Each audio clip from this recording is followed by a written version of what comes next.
afternoon, everybody. This is Robin Ayub from the Localization Fireside Chat, and welcome to the episode number 60. We are recording another podcast this week, and I'm happy and honored to be joined by Jamie Shanks.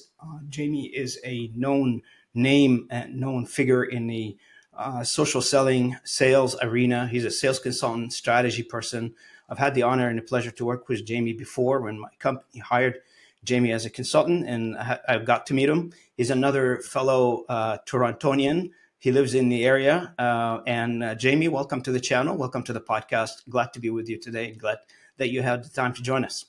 Robin, thank you for introducing me. I appreciate it. Jamie, let's dig into it. On this channel, we always say everybody's got a story. Tell us your story. Well, it depends how far back in time you want to go. But from a sales perspective, I was the vice president of sales at a SaaS software company in Toronto, Canada. But I'd always either been a micro entrepreneur, cutting grass as a teenager, or just it's been in my DNA. And I wanted to start a sales consultancy. At that time, there was the emergence of what was called inside sales. So the world was starting to move from where you would give accounts of control, it's called full cycle selling, to individuals, and they would control both the winning of the new deal and then the managing of that customer. They were now bifurcating this to roles called business development representative, sales development representative, and I wanted to be part of that movement. So I started a sales consultant firm in 2010. For a few years, it floundered as I didn't build a productized service that people understood. But then I got really lucky where I saw the emergence of LinkedIn. They maybe had 50 million users on the tool. It was primarily a recruiting tool at the time. And I coined a word called social selling. And it took off. It became a Google trend. And we scaled to 600 global customers, making millions and millions of dollars a year.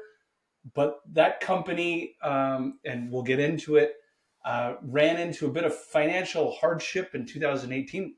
Essentially, we were just spending more money than we were making. And it taught me how to look at my denominator, my operating expenses differently. And then I started into a journey around offshoring. So long and the short is a lot of different experiences, but all centered around sales and marketing. So speaking of experiences, and we all had this before, can you speak to a specific experience or a mentor that influenced you in this direction? Did you have any mentors, or this is all because I got a lot of employees or a lot of people that they want to, on the sales side, they call me up, say, hey, Robin, what do you think? And I have the honor and the pleasure to play the mentor for many people. Have you had early on a mentor that perhaps you looked up to and you said, I want to do this based on what I've seen? My most memorable mentor, so it wouldn't be my first one, but my most memorable was in 2018. My company, Sales for Life, was making millions of dollars a year, but I lost $1 million. I was $1 million in debt, which didn't make sense to anybody that ran a professional services company. And I had a lot of companies coming after us to acquire us because we sat on the intellectual property of social selling that the world wanted. So as I was going through merger and acquisition due diligence, one of the firms that looked to acquire us realized they could either acquire me for a song and a dance, or they were more friendly than that. The CEO decided to become my mentor for the next couple of years. We did a monthly call every month for, it must have been probably 3 to 4 years. But what he taught me was the denominator. As a salesperson, all I ever did was chase more and more revenue, giving very little afterthought to the idea that a dollar saved is almost like $5 I don't need to earn if I'm a 20% profit business. So he taught me financial acumen. He taught me operating leverage and margins and so forth. So that's my first, or that's not my first mentor, but that's the most memorable because he transformed me to more well-rounded founder of somebody that didn't just chase a dollar for dollar's sake, but also tried to build sustainable businesses. You bring up a very good point because, even in the corporate world, you see a lot of CEOs and a lot of executives that they came from that sales background, Jamie, and they end up being a CEO of a company or a large organization. So that shift is inevitable. That needs to happen. That needs to happen. The focus from the top line to the bottom line and balancing the two. When you're in sales, as you rightly pointed out, you're always chasing revenue because profitability is somebody else's responsibility. When you're the owner of the company or you're the CEO of an organization, it becomes a dual responsibility for you. So I understand the pressure. Now, shifting a little bit to social selling, and I know LinkedIn has been around since the early 2000s, late 90s. So beside, how did that whole shifting to social selling happen for you? And when did you realize it's an opportunity? I know you started the conversation by saying LinkedIn was a job board, and you were rightly so. It was a job board. And then all of a sudden became the place to sell. And then you have developed, and I know from before about conversation with you, you developed the secret sauce for this. So let's talk a little bit about this one. Yeah, the big inflection point for myself was an actually compelling event. So behind the scenes, I have this sales consultancy called Shanks Group. So it's me and the dog, basically. And I was struggling for business development for myself. So I had customers, but I wasn't winning enough customers to sustain my lifestyle. Long of the short is I, in a panic, started looking at how I replicated my business development efforts that I was comfortable with, which was cold calling, emailing, which was all pervasive tools of the trade in 2010, 2011. For whatever reason, each night I'd have trouble sleeping. I would sit up in the global head office, the spare bedroom, with a laptop, and I would just stare at my computer and think, there's got to be a better way to prospect. And for whatever reason, this is somewhere in the year 2011. I remember looking at LinkedIn and I would just start experimenting. And I started to discover that the left side of the prospecting is basically a left side of the brain and a right side of the brain. The left side of the brain is data and facts. So who am I going to engage? And the right side of the brain says, what am I going to say? Well, it turns out this tool had both. It was the world's database emerging every day. It was still very small at the time, but more and more, and I only focused on Toronto-based chief revenue officers and founders were in this tool. And at the same time, they had these buttons where I could click it and actually talk to them, and it would message them via LinkedIn, and it would go into the email tied to their LinkedIn account called double potency. I thought, oh my God, like I'm bypassing a gatekeeper here. And it had all kinds of other widgets and boobobs where it would, back then, they had to remove this once they discovered we were teaching it to people. You could go onto a LinkedIn profile, and it used to have a ticker tape called signals, ironically, that would show every transaction that Robin is doing on LinkedIn. So every connection that he makes or every action he takes on LinkedIn, this is 12 years ago, actually had a history record. So I could actually see who's connecting with who. So if I had a customer and that customer's happy with my work, I could see who they connect to, and then I could ask for a referral. So anyways, long of the short is I started teaching myself how to use LinkedIn. And then I would show my customers these tips, tricks, and tactics. And they were way more interested in this LinkedIn for business thing than they were in cold calling. And then I was at a conference in Chicago in 2011 called the American Association of Inside Sales Professionals. Now it's called Emblaze. The conference still exists. And there was a keynote speaker, and the topic was LinkedIn for sales or LinkedIn for business. And the keynote, her name was Josie Fagan, was up on stage talking about how this could be this thing. And I raised my hand. I was an audience member. I raised my hand and I said, hold on a second. I'll give you some stats and figures and things that I've been doing for myself or for our customers. It completely changed the keynote. The whole room started shifting towards me rather than the person on the stage. People were firing me questions. At the end, people came up and gave me their business cards. And I realized that there was such an appetite and demand at that moment for a change in sales. And that's kind of where it all began. Now, Jamie, like social selling, though, although LinkedIn is the favorite, But I would assume that it would include other platforms as well, right? Correct. So LinkedIn is the most obvious when you describe social selling. The next question that people ask is, what does that mean? And all that it really means is you are engaging your customer and meeting that customer in a digital manner using the very digital tools that you and that customer use every day. And so LinkedIn is the most pervasive. There was a period of time where Twitter was very popular and it's kind of come in and out of fashion. There's video, especially video embedded into an email. That's a form of modern digital selling or social selling. So all that you're doing is digitizing a sales process that already exists. You took it from analog to digital. So, as you mentioned earlier, like the platforms are changing. Some of the key features in technology that started with LinkedIn early on no longer there. They either updated them, removed them, etc. Where are we now? And what can you talk a little bit between when you talk about LinkedIn, the difference between LinkedIn itself and the various licenses that you might have, premium versus basic, and also Sales Navigator, which seems to gain in traction. Yeah, where we are now is we're almost at 1 billion users on LinkedIn. So it has moved into what we'll call the essential services or the critical factors. If you look at if you are a sales professional and or if you're a founder who's responsible for sales in your own business, there are certain tools that are must-haves. You must have an email account. You must have a website. You need a CRM to keep track of everything. And you most likely, if you're going to choose one tool that is going to capture the world's data, employment data, buying committee data, and also an alternative communication medium, it will be LinkedIn.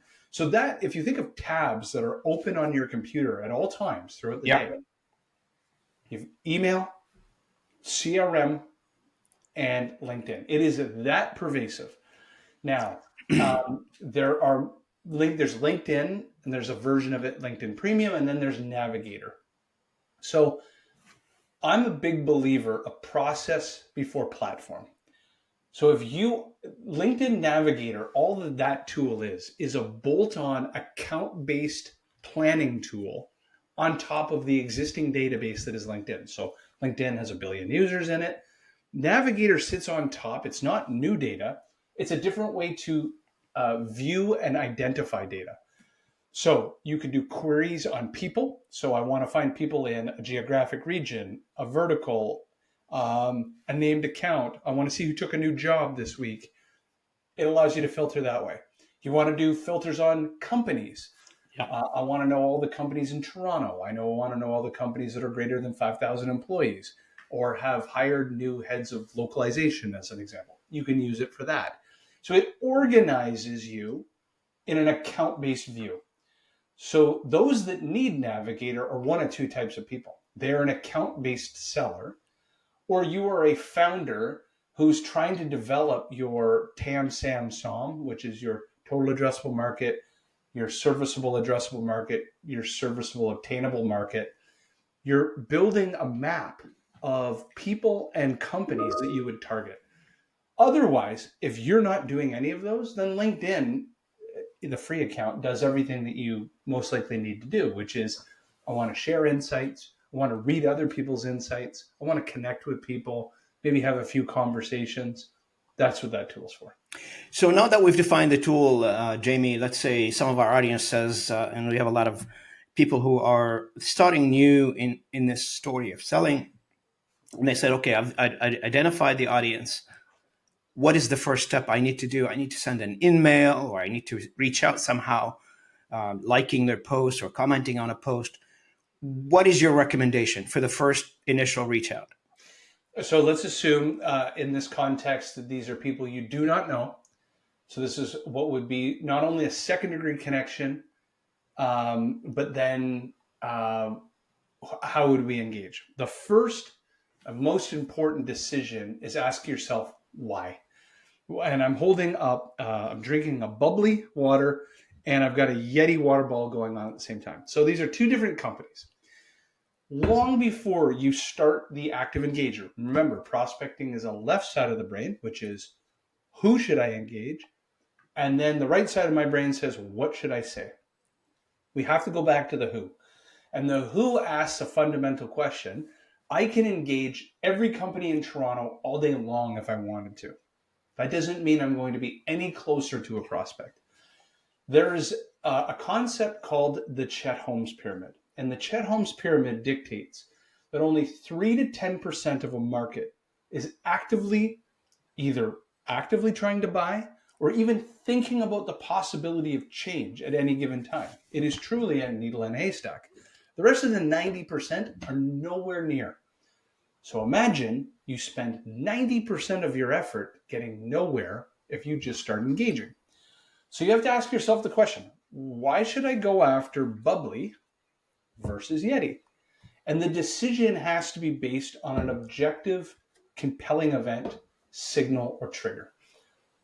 Some of my most favorite, of course, are when somebody leaves employment of your happy customer, the Yeti water company, and they join another water company that is a prospect of yours, but you've got an advocate or a champion that sits inside that business. Now, all of a sudden, to answer your question more directly, I've chosen who I'm going to target because there's a reason that I'm targeting. There's a new C-level executive in that business. That person came from a happy customer of ours. I have a very compelling story to tell them. Now, what I'm going to do is if I haven't already connected with them, I'm going to connect with them on LinkedIn. But my first message is called that sphere of influence. I'm going to remind them that we used to work together, or you're interconnected with my customer, and this is the success we had together. Now you're over at this new company. What are you doing from new initiatives? And I'm trying to do that in the first 100 days of their new employment. This is called the window of change, because statistically, a C-level executive is going to go into a business, try to look at the people, process, and technology they have in that business and say, wow, I need to change X, Y, and Z. They go to their board meeting at the end of that first quarter. They acquire capital to make change, and then they start deploying that capital against that change. So it's much more difficult to shake somebody off that status quo 9 months into the job than it is when they're on day 45 and they're still malleable to change. They're still thinking about what those changes are. So I hope that answered your question, that instead of just blindly going through engagement, I first am very selective. It's called account selection and prioritization. I do that first. I hone in as to why I'm targeting them, and then I target. So if I understand correctly, this is from your pipeline signals company, correct? And then, so it was actually where that came from is we were teaching this concept. It's actually how I built my company, Sales for Life. We would win a customer, and I win this phone company as a customer. I would draw their logo on a sheet of paper. I would circle that name, and I would build spider webs that came off that customer. And I'd ask myself, who cares about that story? Well, what about people that leave that customer? What about their competitors? What about referrals from those that work in that company? Or their supply chain or whatever. Supply chain. So what I did is I would take every new customer we won, I would multiply it with companies that were within 1 degree of separation around that company. So that was the basis to how I grew the business. Well, what happened with Pipeline Signals is our own customers wanted to automate that process. So we created a technology that would track all of these job changes. So somebody would leave a happy customer and go to a prospect. We would then alert them. But the strategy of the play is the most important piece, the why. Yeah. Jamie, I noticed, you mentioned, prospecting at a C level, which is very appropriate, especially when you talked about like the first 21 days when that individual is on the job, or the first short period that the individual on the job, they're willing to do some changes. Does that apply also to mid-level management and low-level management in a specific company? Let's say the target is not a C-level and it happened to be a project manager or something. Yeah, so this is what's known as the buying committee. And for your audience members, whom you sell to, that buying committee is influenced differently. Some are very top-down sales, right? Like, I'll give you an example. Let's say you were selling $1 million IT security. If you can't get the attention of the CISO, the Chief Information Security Officer, I don't think it really matters who else you talk to. The change management is going to come from the top. Correct. But as an example, there are many products and services where it in fact is the mob, so to speak, influences upward to say, hey, we need to these new tools or processes or people, and we want this. And so you influence the champion, they become what's called champions for you or influencers. And they push upwards and they say, hi, C-level executive boss, if I don't have this, I'm going to go nuts. How do we make change? Yeah. And it sounds to me like when you talk influencers, that there's a bit of the strategic based selling model inside of that conversation, isn't it? Absolutely. Yeah. And there's strategic selling that can be done top down. There can be strategic selling done bottom up. Absolutely. Expanding the sphere of influence, basically, and trying to make sure that you reach every influencer in the sales process. Am I correct? 100%. Now, for those individual, and you already defined one of the main criteria for success, which meaning focus on the 3% of the addressable market that you think it's got a chance of succeeding and being a prospect.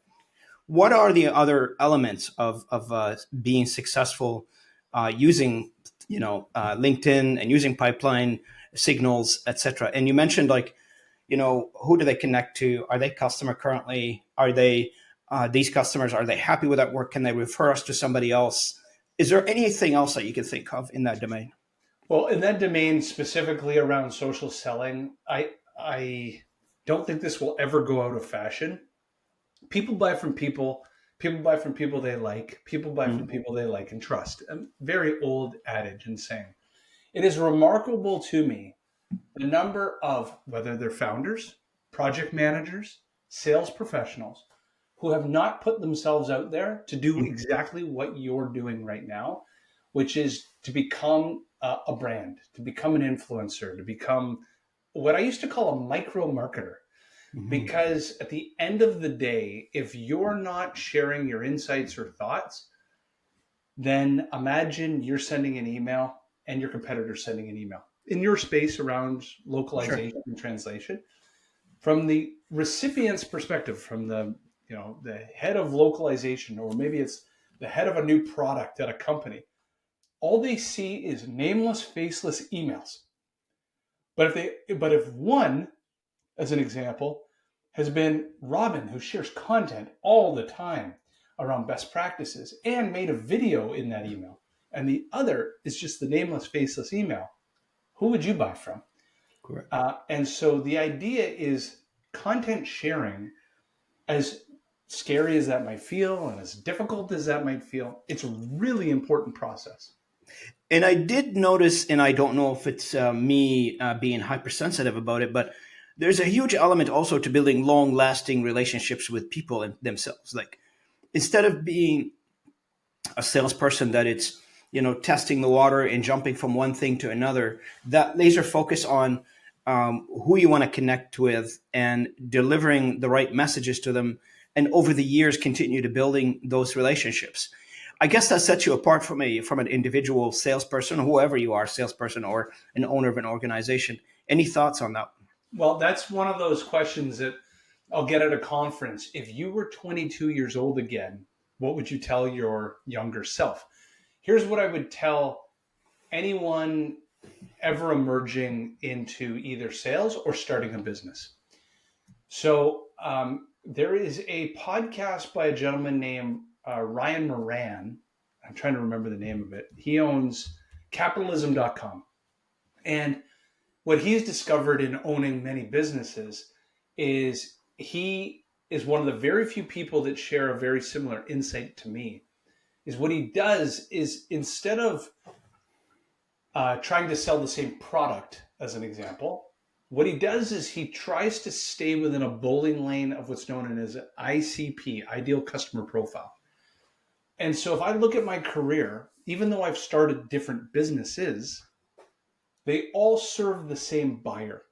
So it's very easy for me to cross-sell and upsell from one business to the next, or open doors that I once opened in 2012 to now opening in 2024, because I've stayed in a bowling lane of serving a particular community.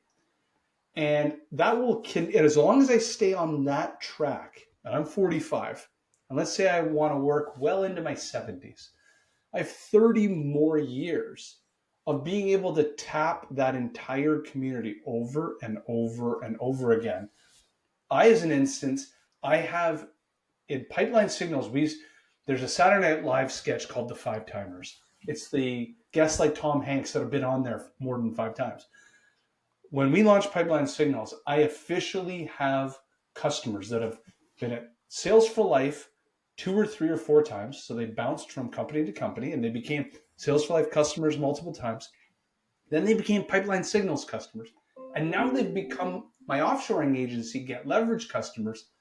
It's the same person, just they're working at different companies, but they're always the chief revenue officer or they're always the chief marketing officer. I'm serving that ICP. Yeah.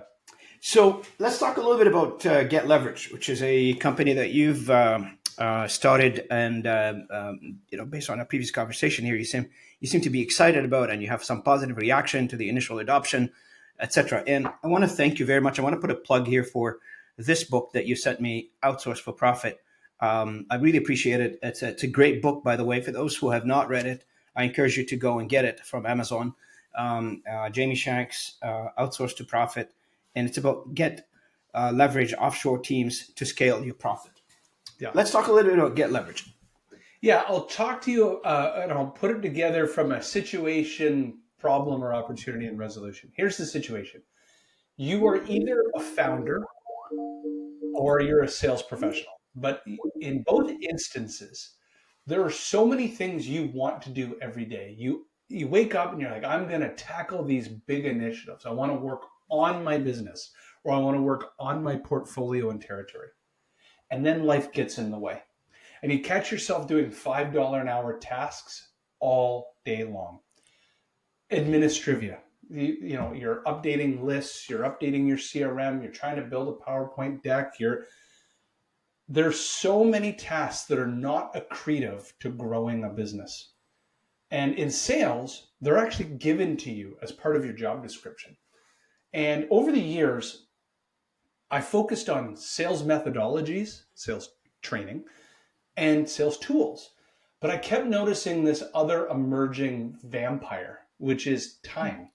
And I watched sellers who the bright lights go out of their eyes, or founders, the bright lights go out of their eyes because they're caught doing tasks that, they're just like, that's par for the course. This is what I'm supposed to do. These are all the tasks that are part of sales. But hold on a second. What if we objectively look back and we started separating tasks into $5 an hour tasks and $500 an hour value creation? A $500 an hour value creator is being on a Zoom call with a prospect presenting your solution, or going live to an event, or you're in the final negotiations of a proposal. That's worth $500 an hour.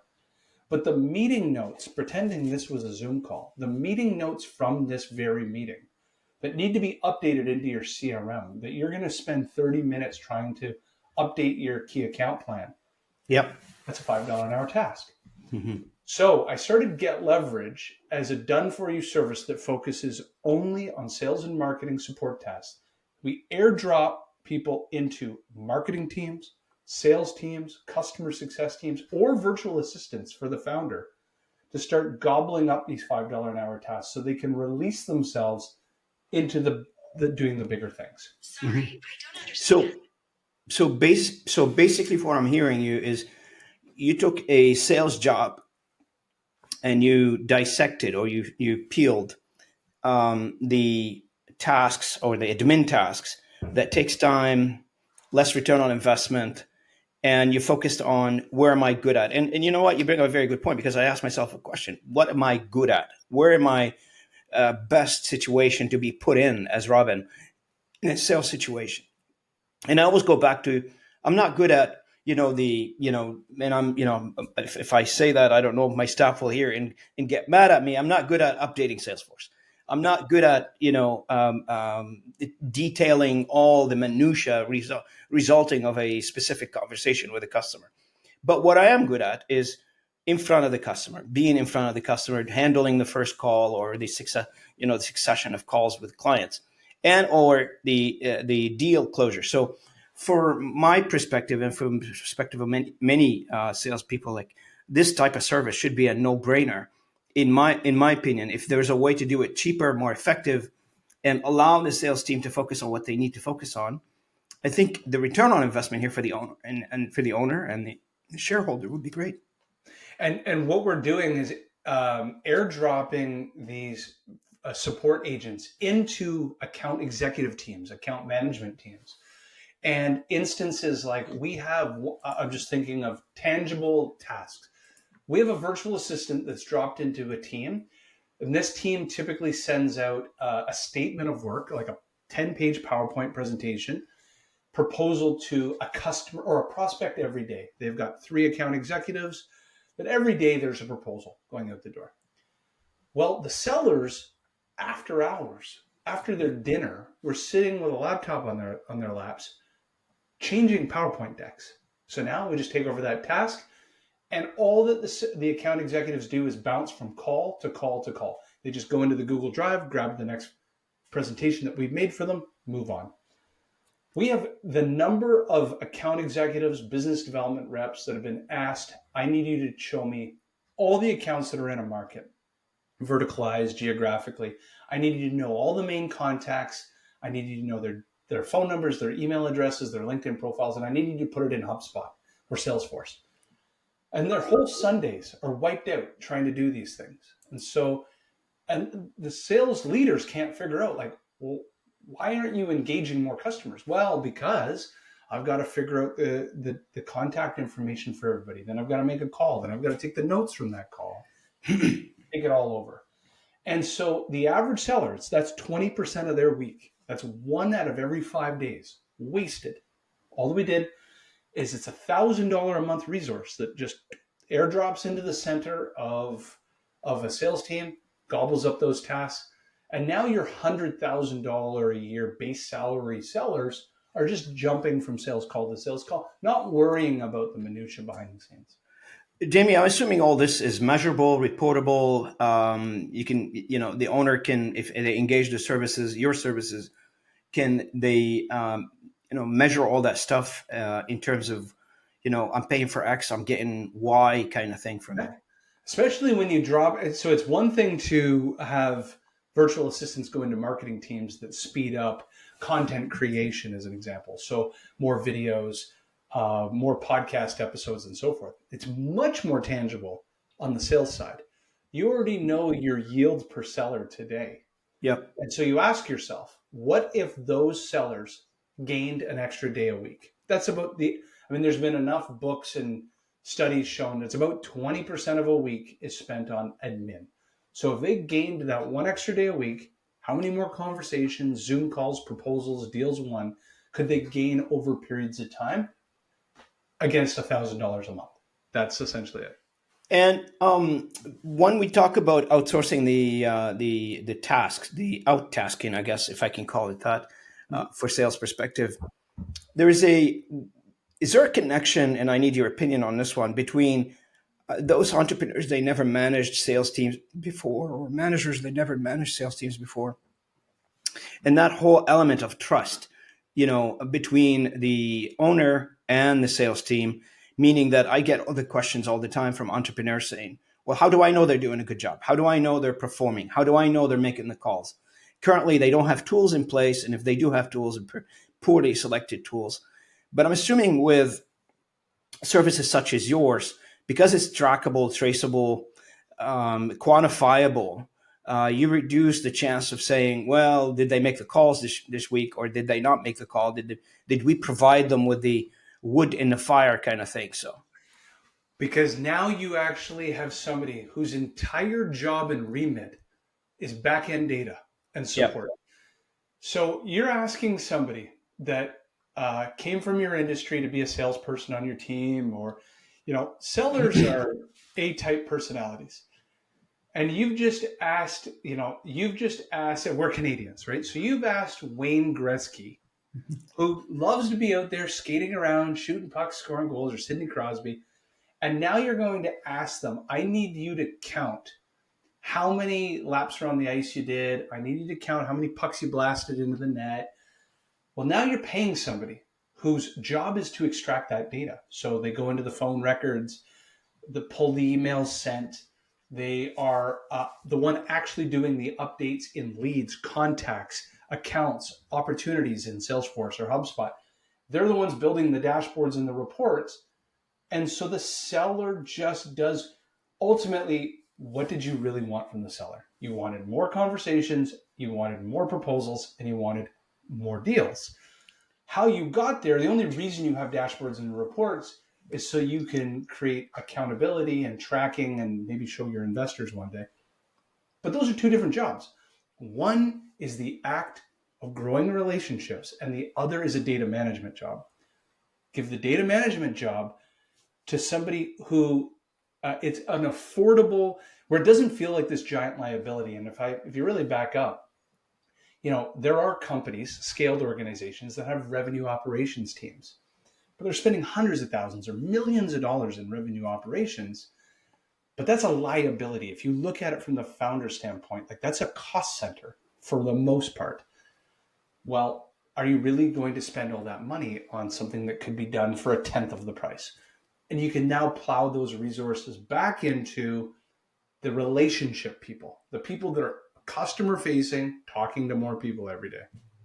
For the time remaining, I'd like to cover, all industries, not just or all services, not just sales.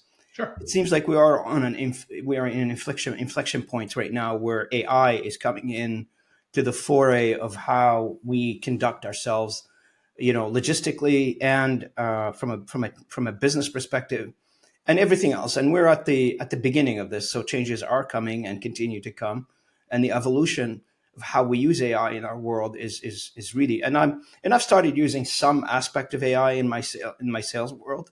How do you view that? What's the read from Jamie on how AI is impacting sales? AI is coming there in, I'll call it features and hacks so far. Where I've seen it, there are tools that help me. AI tools like Crystal Knows might help me, teach me about if I'm about to enter a call with somebody, I press a button, it tells me a little bit more about that person. I can use ChatGPT to write better scripts and messaging. I can use it to extract, on the finance side.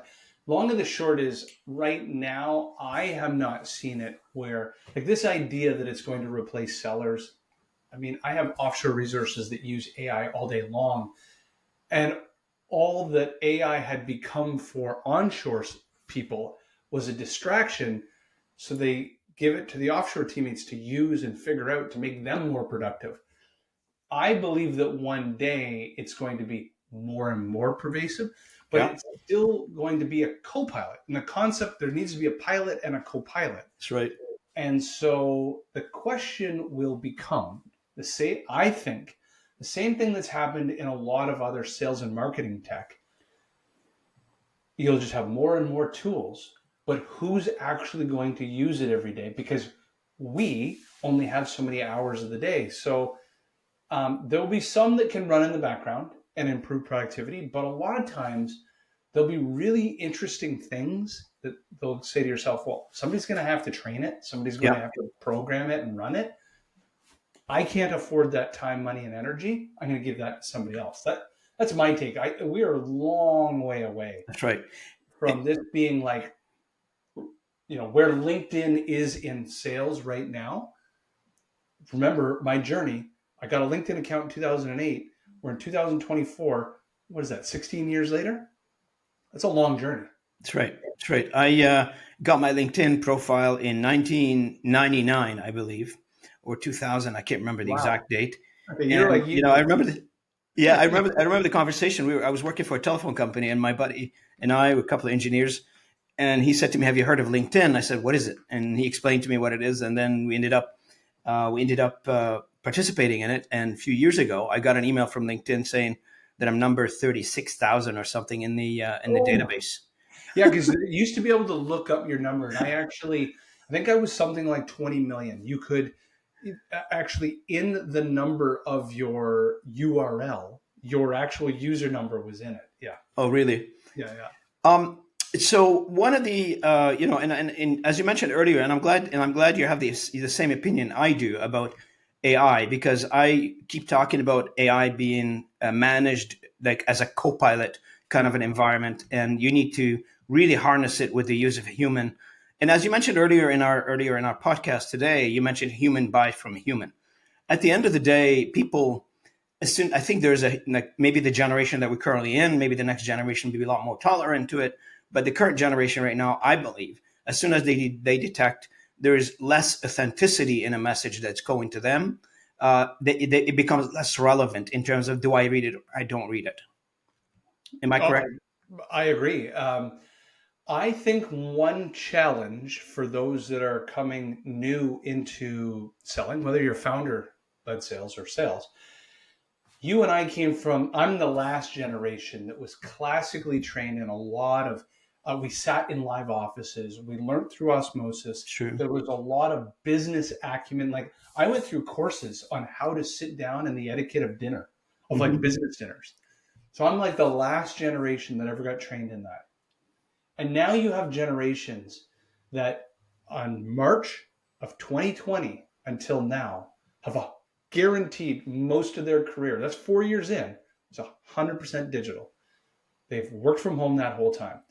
And you were probably already hybriding on your way there before COVID fast forwarded all this. So you're going to have an entire generation missing like the natural ebb and flow of conversation, the way that like it's a bit of a ping ponging match during engagement.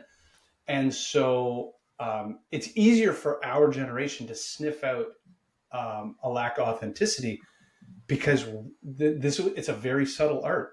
And it's actually something, the most difficult part to, I actually have found over the years, the most difficult part for companies to get, and they try to bring us in all the time, and I haven't mastered it. It's the copywriting. It's the what do you say, uh, because it's hard, and there is no perfect science to it. But I can tell you that my spidey sense is really good at telling when it's not real. That's like the one thing I do know is what isn't real. That's Yeah. right. That's right. And it's pretty, I hear people talking about, if I see a post on LinkedIn with a lot of emoji in it, that means it's generated by AI and people skip over it. So Well, there's that's an one of AI the button indicators. now. You can click AI button and it will redo your post for you. That's right. Yeah. It's crazy. One of the last major topic, I guess, for our conversation today, if you don't mind, is looking ahead in the future. And you started the conversation about the current generation since March 2020. I'm assuming the COVID Yeah. pandemic and how people got to go work from home, and that set a different dynamics of how we work together. And most people, I guess, during that period, they were living in a cosmopolitan area where they can go out and see people. During the pandemic, because people are working remote, they ended up buying homes or moving outside of the city, and which makes it a lot more troublesome for them to get to the city and meet with people. I'm assuming this is where the dynamic of business happens, is in cities. Looking down the road, what's your future read on sales in general? I think, okay, there's a couple trends that are already begun that have emerged. The role of the BDR and SDR, which is the young professional who was the appointment setter. In a lot of our customers around the world, that role has been completely terminated or dramatically reduced because companies, if you're a CFO, you looked at it and you said, well, your expensive sellers, your account executives, your account managers, they're the ones that pick up all the real business relationships. They're the ones with all the business acumen. Why are we not making them more productive? Why are they not prospecting? And there's a backstory to this. 15, 20 years ago, a gentleman named Aaron Ross wrote a book called Predictable Revenue. Salesforce invented this idea of splitting the role of prospecting and closing into two different roles. challenge, there was a massive labor arbitrage at that time. A BDR was $35,000 a year and an account executive might have been 100. So it made sense to separate the roles. Well, now that BDR role wants $75,000 a year straight out of college. So there is no longer the labor arbitrage. And the account executive moved from a field rep who went live into people's offices. They just work from home too anyways. So they're already inside sales. So the long and the short is there is going to be a contraction. There's already been a merge of the two roles. There's a re-ask of account executives to own the relationship with the customer much longer, from lead to close to even carrying it forward. That's trend one. Trend two is going to be, I think there's going to be an actual shrinking of Salesforce between too many different headwinds. Onshore talent, we're going to give the best account executives and account managers more customers, more at-bats, more everything in front of them.